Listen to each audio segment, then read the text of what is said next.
Hey there, fellow trendsetters. Now, here's an oddball I'd like to throw out here on this channel.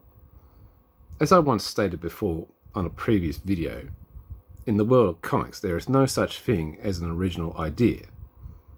100% one. Anyway, and this statement also applies to Japanese comics as well. Or manga, I say to the purists. And this manga feels very familiar, yet somehow different. It actually goes on a different path. So folks, would you like to hear my worthless opinion? Oh yeah, of course you do. Cue music.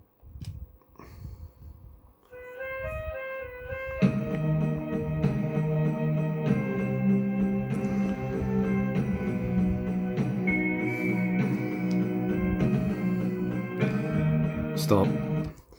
Main content. Okay, this manga here actually caught my eye like way back in August. Ray, or lightning in Japanese. This manga is actually the official debut of Yoshiaki. It already has 5 volumes out in its home country, and the second volume was actually just came out 2 weeks ago, prior to this recording. It was actually serialized on the Ura Sunday website and the Manga One app back in 2023. And the delightful Viz Media is actually handling the English release. So I'll just actually focus on the first volume. After all, there has been some talk about this new manga series, so why don't I just shamelessly just jump on this bandwagon and throw in my 2 cents? So first things first, let's just go to the art.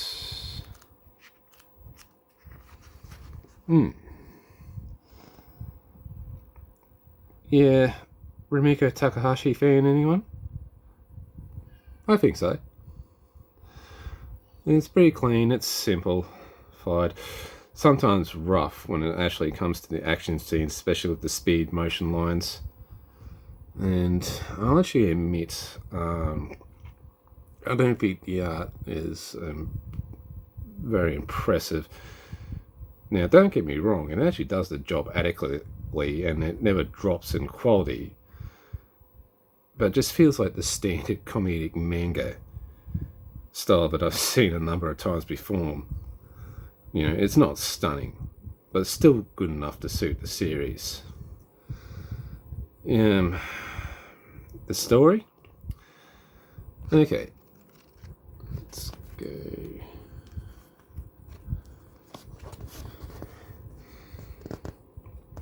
Here's the setup. After humanity's victory over the invading aliens, the world is cleaning up what was left on the planet.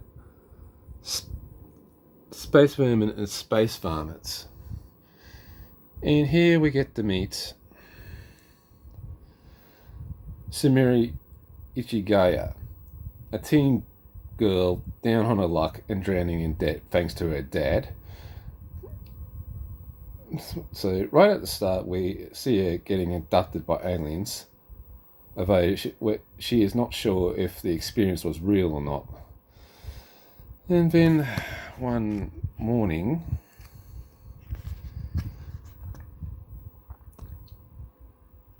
she just wakes up with a very muscled up right arm which speaks to her telepathically. And okay, spoiler alert, the arm ends up as a demon looking alien with a bad attitude, where they both separate, and that's when the manga really goes off the wall. Okay, so okay,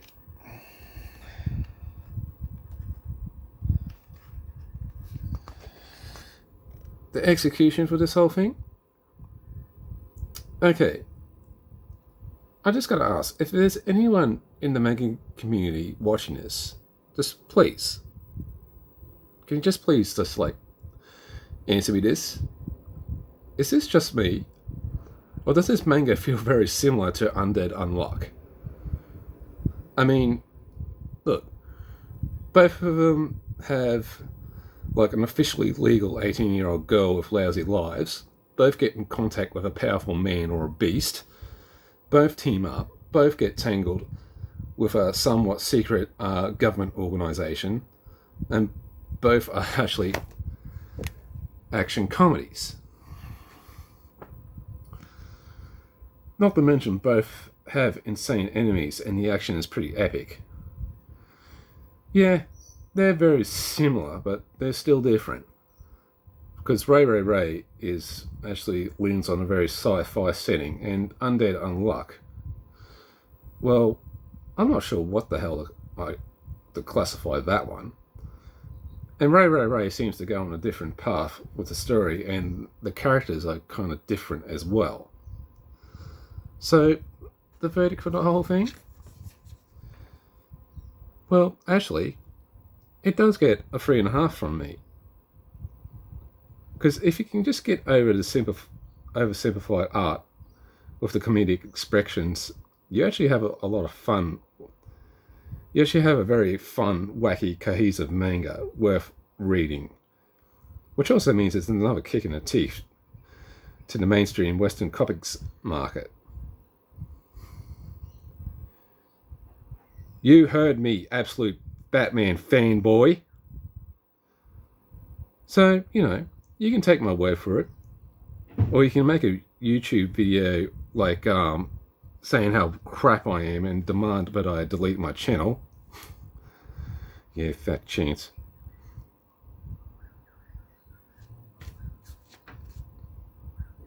Because it is just my worthless opinion after all.